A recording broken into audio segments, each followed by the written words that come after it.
In the darkness, Frank Chandler and Robert Regent, seeking Bob and Betty, make their way by a narrow path through the jungle to a small clearing where a native ceremony is in progress. Bob and Betty are not there, but Chandler later finds them asleep on the steps of the forbidden native temple.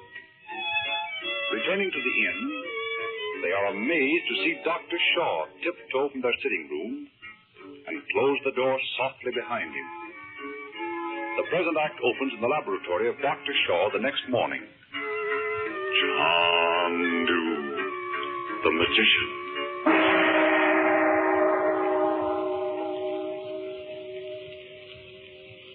And so There. Half a minute and I'll be with you.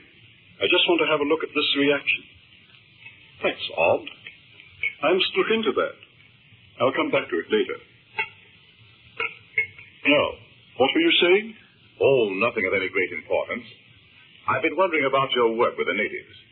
Do you feel it's repaid you for the years you've spent in research work over here? Repaid me 1,000 times. Why do you ask? Oh, because I'm interested in that sort of thing in a small way myself, you know. But you're not a medical man. No. But your work with the natives has not been confined to medical research, has it? Ah, but these native cases are very interesting, Chandler. Very interesting indeed. But are they of use to civilization? Have you learned anything to take back with you? I mean, of course, except material for some highly technical papers for the medical journals. The things I shall take back with me, Mr. Chandler, are not the things I should ever include in articles for the medical journals. No, not at all.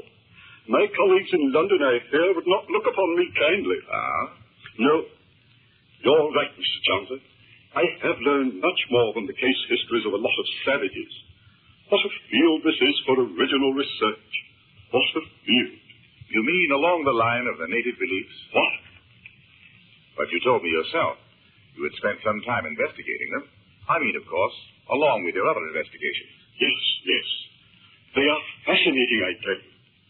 Why, Mr. Chandler, these natives are in possession of secrets that have been lost to science for thousands of years.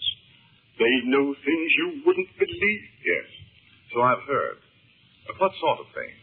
Oh, well, for instance, what do you suppose is back of the imprisonment of your sister? You and I both know there is more to this than meets the eye, Mr. Chandler. Yes, yes, I know there is. But go on. What else do you mean? When I first came to this jungle, I was interested solely in medical research. But you know, after one has lived here for a time, these native things begin to get under one's skin. Yes, I know.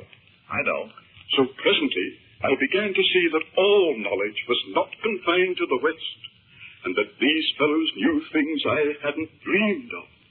And as years passed, and the natives came to trust me, they told me things. Ah, Mr. Chandler, if I dared to reveal them, things whose very existence is known to only a handful of men in the West, and they are unknown to each other. Oh, you can trust me, Dr. Shaw. You know that. I think perhaps I know what you mean. You know? Do you by any chance mean black magic? Are you? Where did you study? No one knows this, Chandler, but I studied under perhaps the greatest authority in the world. He Egypt. I think I begin to understand. There in Egypt, these things have been known for thousands of years. Tell me this. Tell me how these natives, most of whom have never left the villages where they were born, can understand, yes, and practice too, the black art of a land 4,000 miles away. You do not know, eh, Chandler? I have a theory, of course. Yes, you have a theory, but I know. Can't you give me an example of what you mean? Listen, Mr. Chandler. Have you ever heard that in the reign of the Ptolemies in ancient Egypt, many a royal household was adorned with a Mongol princess? Have you heard that? No. Is that true? It is indeed. How do you suppose it happened? How do you suppose those Mongol princesses were induced to leave their beautiful homes and travel all the way to Egypt? Well, how? The kings of Egypt are said to have had a claim on the Mongol princes. And I know this. The claim they had was the knowledge of how to make them send their beautiful women to Egypt. They had studied the things I am now discovering. The secrets of magnetism. I see. This is very interesting. Go on, Dr. Shaw. Magnetism has been successfully applied to inanimate things. Now it is time to experiment with the living. What? Oh, of course, I meant animals. Yes, animals, my dear fellow. Of course. Was it before you came to the jungle and you studied these things in Egypt? Of course it was. I've been here for years. You know that.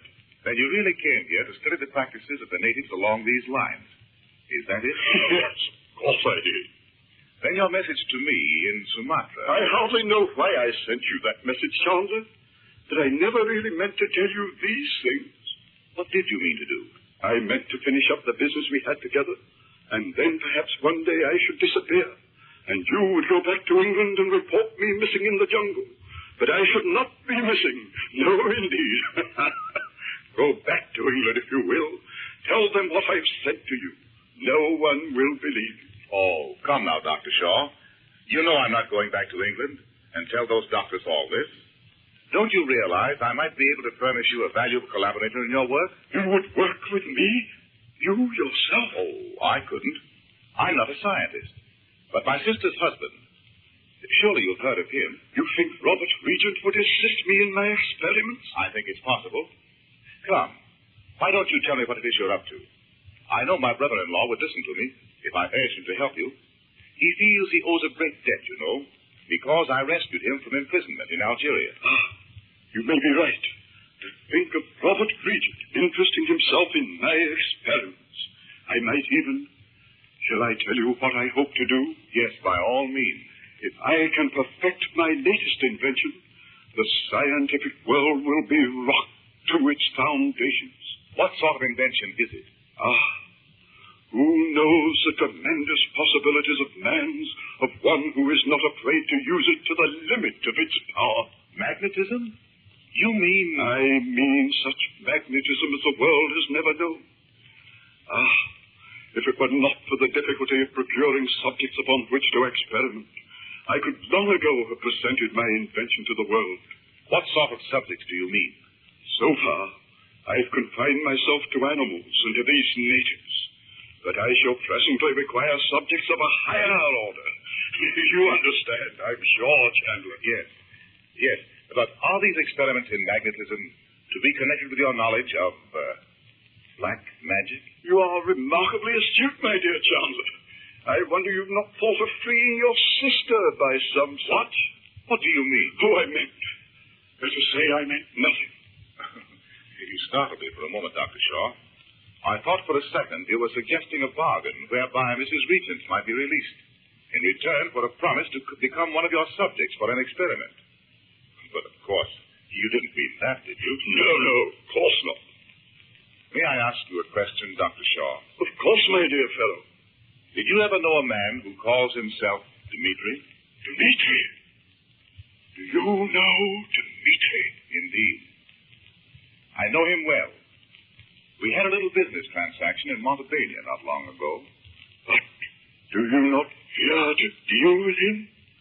Even I would scarcely dare approach him. No. Why? Did it ever occur to you that Dmitri might be the Prince of Darkness? No, I see it would not occur to you. You think I am mad, don't you? Mad? I can see you do. No, of course not. Certainly not. You're as sane as I am. But I think this talk of black magic is a little unsettling. Let's think of something else, shall we? Not so now. Oh, I wish you hadn't uttered the name of Dmitri. You can't tell what forces you may evoke by the mention of that name. Bronze Gates! What's that? What's what, Dr. Shaw? Don't tell me you don't hear it. Look yonder. The blue light coming through the window. What can cause it? It's broad day outside, and yet look at the lights. The cross. It's nothing, Dr. Shaw. That cross is only the shadow of the cross pieces on the screen there. Don't be frightened.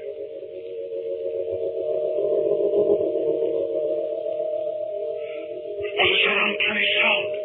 What is it, Chandu? Have you ever heard it before? Do you hear it now? Of course I hear it. I've heard it many times, but... What does it mean? Tell me. It's something I called up from the black depths of the world. Why did you come here talking of this? How dare you pry from my mind the precious secrets I guarded so long? Don't stand there like that. Go! Get out of here! Oh, by the black god of the temple! I'll have you all right. For weeks I've been waiting and listening for every moment of that sound. Do you think I shall stir from this spot now? Just when I've heard it at last? You and your black art. Of course I shan't. Stay where you are. Don't move. I'm going to get this message no matter what happens. Stop, I tell you. Yogi, my teacher, I'm listening. I hear you. I hear you at last.